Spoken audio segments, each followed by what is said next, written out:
Nós vamos agora exibir outros trechos das gravações de telefonemas do ex-presidente Lula para diversos interlocutores e muitos são ministros. Numa dessas ligações, o ex-presidente Lula pede ao ministro da Fazenda, Nelson Barbosa, que acompanhe o trabalho da Polícia e da Receita Federal no Instituto Lula. Deixa entender que a ação foi exagerada. É preciso acompanhar o que a Receita está fazendo junto com a Polícia Federal, bicho. Não, eles fazem parte, né? Eles são... Pois é, mas você precisa se inteirar do que eles estão fazendo no Instituto. Se eles fizessem isso com meia dúzia de grandes empresas, resolvia o problema da arrecadação do Estado. Sabe? Sei. Eu acho que eles estão sendo filhos demais. Sabe? Estão procurando pelo em ovo. Eu acho que era preciso, eu vou pedir para o Paulo Camoto tentar colocar tudo no papel, porque era preciso você chamar um responsável e falar que é essa. Vocês estão fazendo o mesmo com a Globo, o mesmo com o Instituto Fernando Henrique Cardoso, o mesmo com o Gerdau, o mesmo com o SBT, o mesmo com a Record, ou só com o Lula? Lula também foi grampeado em conversas com Lindbergh Farias, do PT. Pede que o senador cobre investigações contra a oposição. Então é preciso estar em cima deles e cobrar. É o seguinte, meu filho, eu tô com a seguinte tese, é guerra, viu? E quem tiver artilharia mais forte ganha. Em outro trecho, o ex-presidente reclama da Lava Jato e cita o senador Aécio Neves. Olha, eu vou contar uma história para você. Se é Andrade Gutierrez, o depoimento deles na delação da Andrade Gutierrez, eu estou te falando nesse telefone, certamente a Polícia Federal está gravando. Tá? Certamente esse telefone aqui está grampeado. Mas se a Polícia Federal e o Ministério Público, nessa delação da Andrade Gutierrez, não apareceu o PSDB e nem o Aécio, qualquer brasileiro pode dizer que a delação é uma farsa, é uma mentira. Em outras gravações, o ex-presidente pede ajuda para pressionar o procurador-geral da República, Rodrigo Janot. Primeiro, numa conversa com o senador Lindbergh Farias, reclama que o procurador de Rondônia, que também investiga tráfico de influência de Lula no BNDES, é acusado de agressão contra a mulher e permanece no caso. Ele também falou com Sigmaringa. O companheiro Rod Damos tem a história do promotor de Rondônia, que pegou um caso meu agora, que as mulheradas têm que ir para cima dele. Terça-feira tem que procurar o Janot e triturar. Lula volta a criticar Janot numa conversa com o advogado ligado ao PT, Sigmaringa Seixas. É porque ele recusou 4 pedidos de investigação a Aécio e aceitou a primeira de um bandido do Acre contra mim. Pois é, mas se fizer uma petição... Essa é a gratidão dele por ele ser procurador. Pois é, mas ele, se a gente formalizar... inclusive jogando para a imprensa, ele vai ficar constrangido. Se for lá conversar, ele diz não e pronto. Ou não diz, né? O procurador-geral Rodrigo Janot está fora do Brasil, mas comentou as declarações, disse que ninguém está imune a investigações, disse que não se sentiu intimidado pelas declarações de Lula e disse, abre aspas, o Ministério Público tem couro grosso, fecha aspas. Vamos agora a outros trechos gravados pela Polícia Federal dos telefonemas de Lula. Uma das conversas foi gravada no dia em que José Eduardo Cardoso deixou o Ministério da Justiça. Lula cancela uma viagem para Brasília e avisa o ministro Jacques Wagner. Oi, tudo bem? Ô Galego, deixa eu te dizer uma coisa. Eu estava pensando que não era o caso de eu não ir a Brasília hoje. Por conta da saída do rapaz. Por conta da saída do rapaz, ou seja...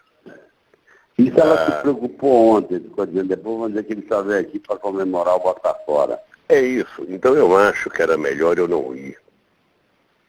Deixar para semana?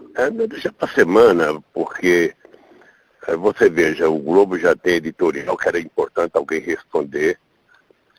Sabe, editorial tenta em cima do governo. Eu nem vi, dizendo o quê? Mostrando que essa troca não pode significar... colocando medo no novo ministro da Justiça. Não, e dizendo que eu que arrumei um cara para poder resolver o teu problema. Depois, com o ministro-chefe da Secretaria de Comunicação, Edinho Silva, Lula demonstra preocupação com as críticas ao novo ministro da Justiça. É importante você ficar atento, porque vai sair muita crítica à indicação do novo ministro. com o objetivo de encurralá-lo. É isso. O objetivo de encurralá-lo, ou seja, crítica da Veja, crítica do Globo, crítica da Globo, crítica... Ou seja, no fundo, eles querem evitar que qualquer ministro acabe com o vazamento da Polícia Federal. É isso. Um dia depois de ser levado à força pela polícia para depor, Lula ouve de um amigo, o cientista político Alberto Carlos Almeida, o conselho para virar ministro e escapar da Lava Jato. Eu acho, tá? Tem uma coisa que está na mão de vocês. É ministério, acabou.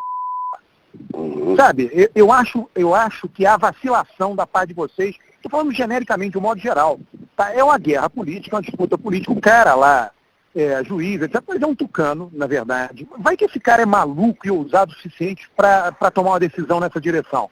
Você tem uma coisa na tua mão hoje. Então, mas deixa eu te falar uma coisa. Eu até acho que ele deve fazer para ver o que acontece. Porque, veja, eu estou vivendo uma situação de anormalidade. Ou seja, esses caras podem investigar minha conta na casa do que eles não vão encontrar um centavo. Esses caras sabem que eu não tenho apartamento. Esses caras sabem que eu não tenho a chácara. Agora você tem uma coisa na tua mão.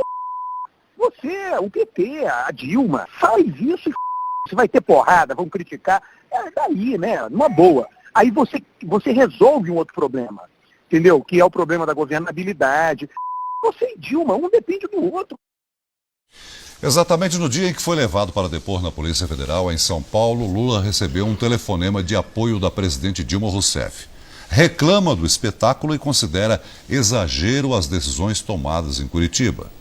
É um espetáculo de pirotecnia sem precedentes, querida. É o seguinte, eles estão convencidos que com a imprensa chefiando, sabe, qualquer processo investigatório, eles conseguem refundar a República. Nós temos uma Suprema Corte totalmente acovardada, nós temos o Superior Tribunal de Justiça totalmente acovardado, um parlamento totalmente acovardado, somente nos últimos tempos que o PT e o PCdoB começaram a acordar e começaram a brigar.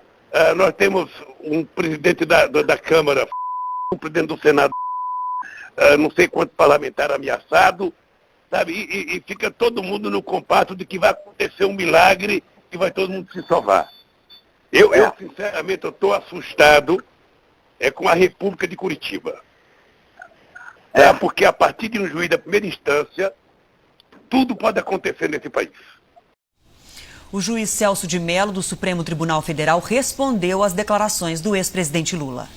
Esse insulto ao Poder Judiciário, além de absolutamente inaceitável e passível da mais veemente repulsa por parte desta Corte Suprema, traduz, no presente contexto da profunda crise moral que envolve os altos escalões da República, uma reação torpe e indigna, típica de mentes autocráticas e arrogantes.